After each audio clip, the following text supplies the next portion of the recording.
The wealth gap in America is reaching levels we have not seen since the Gilded Age, even as new crises highlight the economic inequality across the country. If not contained and reversed, the downturn could further widen gaps in economic well-being that the long expansion had made some process in closing. Meanwhile, President Trump continues to push his economic agenda, pointing to his past track record. We had numbers the best in history for African American, for Hispanic American, and for Asian American, and for everybody. But Democrats are increasingly arguing for broad systemic change. The first step in taking corrective action is to acknowledge that there is a need to take corrective action. As some members of the 1% are arguing for a change in the way we distribute the nation's wealth. We're going to have to talk about this sort of radical idea that there is such a thing as too much money. But economists and politicians are divided about how to address these inequities, torn between progressive change and increased deregulation. With Joe Biden at the top of the ticket, what you're seeing is all boats are being lifted up, giving us the real chance to get the big reforms done that we need to get done. A rising tide lifts all boats, and that should be our goal, not necessarily everybody being totally equal, because at that point, everybody is worse off. Join us for a Bloomberg Special Report, 2020 Year of Crisis, Unequal America.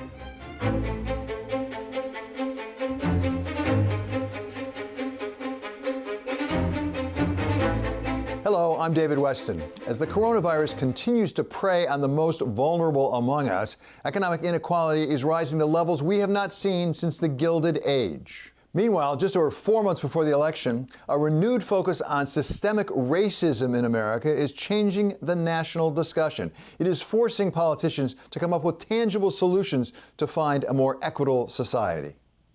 In this special report, we look into the rise in economic inequality, how we got here, and how politicians are proposing to address it in advance of the November election. We'll begin with the government we have today, how the Trump administration is addressing the issue of economic inequality, and specific proposals the president has to make things better. I talked to Jul.03 Smith. He is Deputy Assistant to the President for Domestic Policy. We're still looking at 40% of African-American businesses possibly not being able to recover or come back. And so what the president intends to do, which is very intentional, is what he announced in Dallas, is if we were able to make the Minority Business Development Agency permanent, we would create a relationship with the CDFI fund as well as the SBA administration, and create 3 different access to capital routes, all tied to financial literacy and financial coaching. We think that'd be a great way to take these minority firms, which is 90% of them are single person firms, and mature them and help them grow. And we think that'd create jobs and deal with income inequality in the Black and Hispanic community. More broadly, Mr. Smith, what's your understanding, what's your thinking about the causes of the growing inequality, economic inequality in this country? If you go back through history, from World War II up to about 1980 or so, actually things were getting more equal, and then they really diverged after that, under Republican and Democratic presidents, I must add. What was the cause of that? What led to that? Sure. Well, I definitely think moving a lot of our manufacturing jobs overseas contribute to that. So you had less blue-collar individuals that were on that economic mobility trajectory. And so that's one of the chief reasons why President Trump wanted to run for office, was to bring jobs back to America and put America first. And so since we've started doing that, you've easily seen unemployments go really low, especially for the African-American community and Hispanic community, even record lows. And we were starting to nudge at that economic mobility piece. But we also are encouraging investment into low-income areas through opportunity zones. And so that, combined with access to capital, may be a secret ingredient to really creating robust economies in distressed communities around the country. Also, what about healthcare? Because one of the things I think we saw the effects of through pandemic, and that differential effect on Black and Hispanic communities, was they don't always have the same access to healthcare. What does the administration propose to do to make sure that all Americans, no matter how wealthy or poor they are, really have something like adequate access to health care?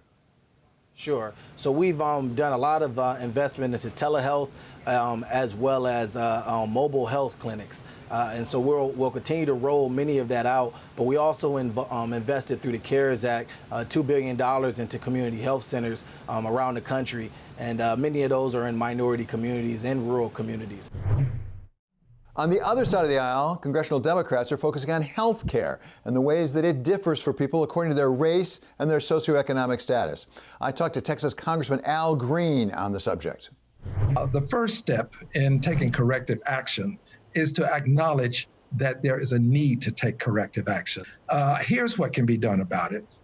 We can have a healthcare system that will address the needs of all people when it comes to healthcare.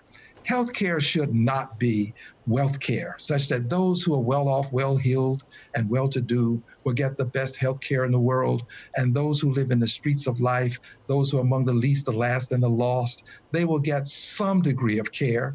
And to a certain extent, it's not healthcare, it is really sickness care that they get. And for too long, minorities in this country have received sickness care, while a good many others have received health care. So we need health care for all as a right, not as a privilege. It is something that you should have because you are a child of a common creator and you are sick. And as congressional Democrats continue to challenge President Trump on Capitol Hill, former Vice President Joe Biden promises to save the soul of the nation if he is elected president. For a sense of what a Biden presidency would do about economic inequality, I talked to Cristobal Alex. He's a senior advisor to the Biden campaign. Joe Biden, from the very beginning of this campaign, when I started with him over a year and a half ago, he's been talking about this from the start. We've got to rebuild the backbone of our country, rebuild the middle class.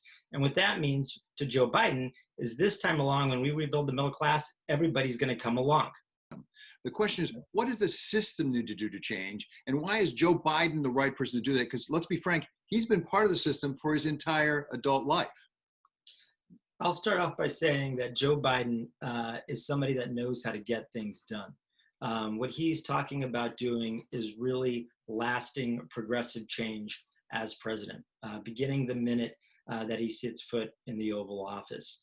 And if you look at his history, not only has he talked about change, but he's actually made it happen, whether it's the very first climate change legislation, whether it's going to bat to make sure that we have Violence Against Women's Act to protect folks. And we also have shown it time and time again with his work to defeat the NRA. So my point in those examples is that he knows how to work in Congress to get things done. If you look at the numbers, income and wealth inequality increased through the Clinton years, through the George W. Bush's years, and through the Obama years. That $800 billion did not address the question of economic inequality. What do we need to do differently this time? We need to get balance again. As Vice President Biden has said, Wall Street didn't build this country. Wall Street didn't build the middle class. The middle class workers built this country. You're exactly right. Inequality has increased, wealth inequality, wage inequality across the board. It's looking more now like the Gilded Age than in decades past. And we've got to address that issue. Coming up, economic inequality in America is reaching new highs. We take a look at how we got here. This is Bloomberg.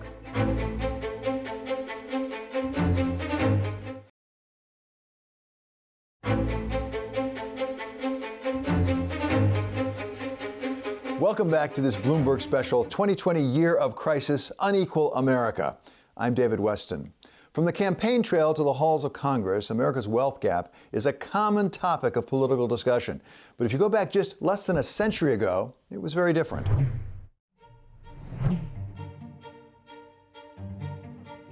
After World War II, the United States embarked on a path toward income equality, as the top 1% of earners lost a significant share of the nation's income for a generation. But in the early 1970s, the nation took an abrupt turn in how earnings are distributed. Flash forward to today, and America has the highest level of wealth inequality among all of the G7 nations. Income tax data show that the average salary for the bottom 99% of American families roughly doubled from 1945 to 1973, while incomes for the top 1% grew by just over a third. But between 1973 and 2007, the bottom 99% saw income growth of only 15%, while income for the top 1% more than tripled. Race plays a large role in economic inequality. The Pew Research Center found that in 2016, the net worth of a typical white American family was 10 times that of a typical black family. And the recent economic downturn will likely make things only worse. During the last recession, the median net worth of black families declined more than that of white families, while white and Asian Americans out-earned black and Hispanic Americans at every rung on the economic ladder. Trends in increasing income inequality aren't likely to stop anytime soon. The Congressional Budget Office projects incomes for the wealthiest Americans will continue to grow significantly faster than for the poor and middle class through at least 2021, boosting the 1%'s cumulative growth to 281% over the past 40 years. While everyone can agree that America's wealth gap is real, economists, politicians, and policymakers have a tougher time agreeing on what should be done about it. I talked to David McIntosh, president of the Club for Growth, for his take. I think when the growth returns, you're going to see those groups actually get a better benefit out of it because they were hit so hard, right? Typically, they're living in urban areas where the economic shutdown was more extreme and the threat of the coronavirus was more extreme. So it was a necessary, as you pointed out, step.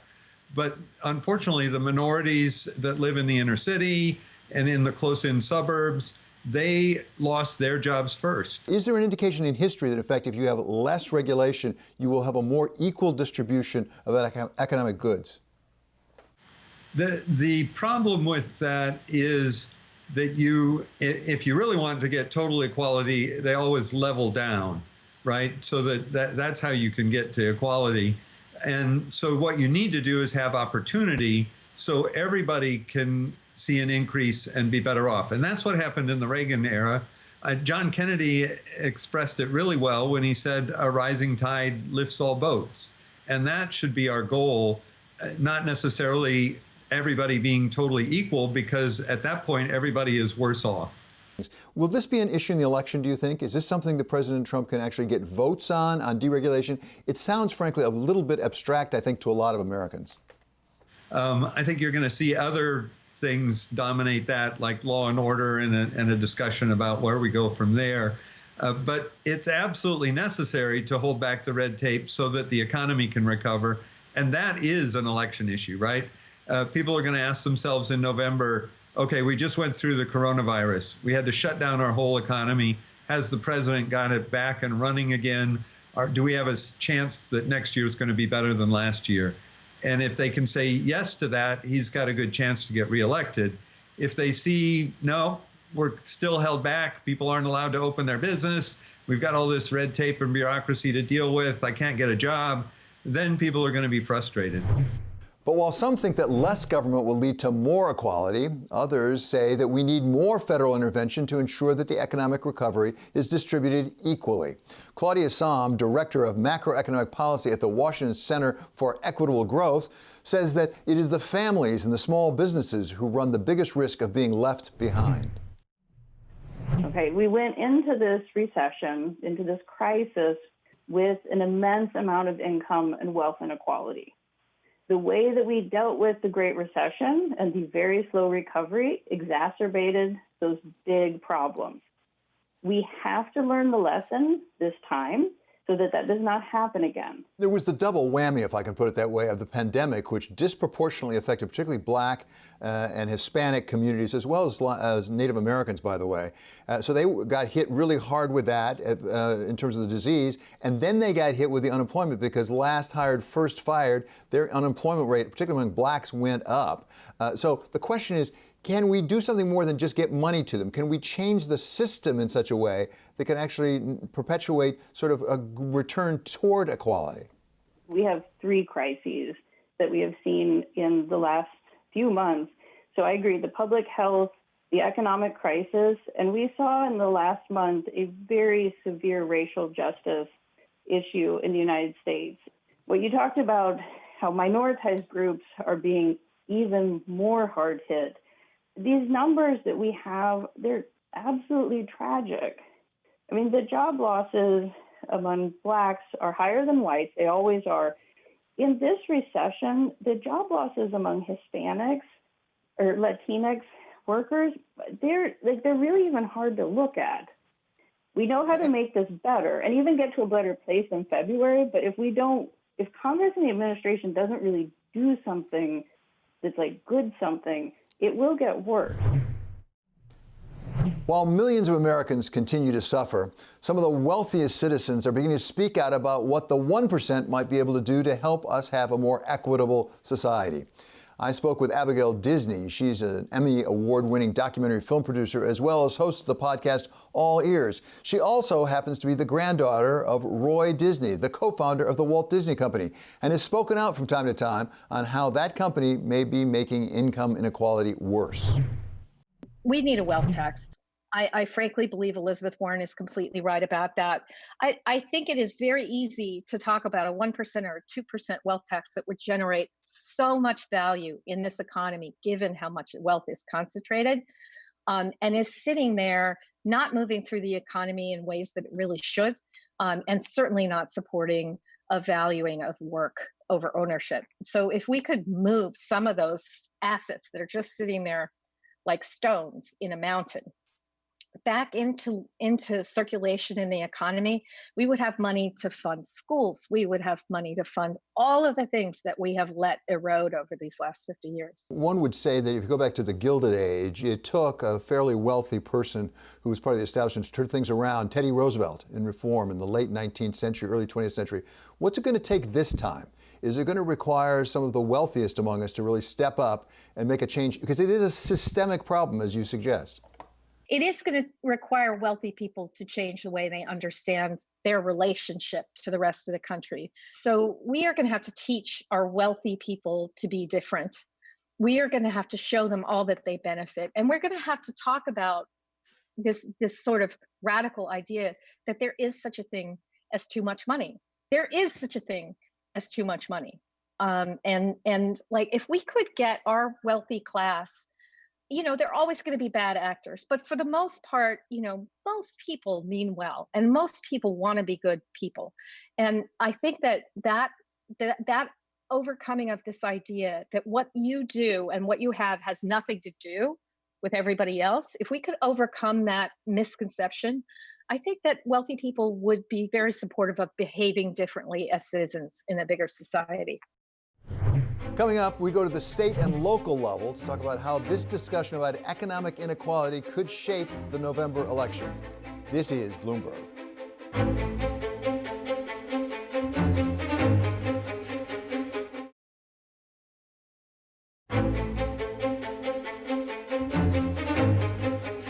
Welcome back to our special 2020 Year of Crisis, Unequal America. I'm David Westin.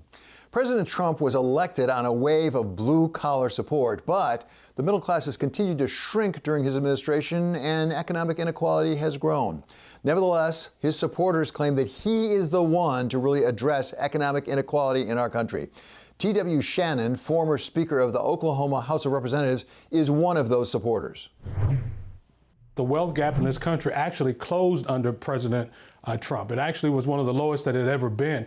And you think in terms of long-term strategy for African-American communities or communities that have been displaced, what we're really talking about is how do we break the cycle of generational poverty? And that really starts with economic opportunity, but also educational opportunity. That's why I was so proud that President Trump has been such an advocate for school choice initiatives. We know many African-American kids and Latino kids are stuck in failing schools, and President Trump has really led the way on opportunities as it relates to school choice. But even more importantly, look at what he's done for HBCU funding. So I think the proof is in the pudding. When you think long-term about how the life and the really economic opportunity of African-Americans has improved and is going to improve over the long term, I don't think there's a president that comes close to President Trump, frankly. Do you believe that members of the black community understand that and appreciate it? What you've just said, let's assume that's all right. Do they get it such that when they go to the polling place or they mail in their ballot come November, that they'll be more inclined to support President Trump? Do they perceive him as their president? I can't speak for all of African Americans. I can tell you, I speak to a lot of African Americans every day who are giving it a shot, who are recognizing, listen, we can't continue to do what we've always done. I grew up in a predominantly African-American church, and I know on Sunday mornings, before the election, there was always some Democrat candidate who comes in who promises hope and change. And essentially, the community never changes. President Trump, 4 years ago, looked African Americans in the face and said, what do you have to lose? I think when the election, when we really start defining the candidates and people get a chance to see the difference, and you compare the record. I mean, remember, Joe Biden is the same guy who in the 90s was locking up more African Americans than probably any legislator around, declaring that the youth of African Americans were juvenile predators. And so I think when that message gets told, I think even more African Americans are going to recognize that, hey, Donald Trump is a guy that has a real message and a real hope for the African American community. And while the president's supporters argue that his agenda will fix the country's economic woes, Democrats tend to argue that we need more liberal policy and more regulation. But Rashad Robinson, head of Color of Change, says that going to the ballot box is only the first step toward a more equitable society. When folks are told to simply vote, as if voting alone will solve all the problems, when young people, young Black people in particular, in 2012, outpaced all other young voters in terms of turning out for Barack Obama, and still saw all the sort of barriers and pushbacks towards their towards the sort of goals that we had for our casting our vote. And so I say that voting is a piece of that puzzle. And what also has to happen is there has to be accountability. When I talk to many of the presidential candidates on the Democratic side, as they sort of reached out and had conversations with us, one of the things I asked them about wasn't just the what, in terms of all the policies and proposals they were putting in their Black agenda, but the how. Not just what they cared about, but how they were going to get us there. What were the entrenched forces they were going to push back on to actually get those things in place? Exactly the right question, it seems to me, is, okay, how are you actually going to change the place rather than talk about changing the place? But are you hearing that from any candidates, either from Donald Trump, the Republican, or from Joe Biden, the presumptive nominee on the other side? Are they coming up with specific plans about changing the system to address economic inequality? Well, Donald Trump has talked about sort of draining the swamp, and we've seen the sort of swamp show up in the most swampiest ways, with all sorts of sort of ways in which corporations have been able to enter the back door and gain all sorts of access.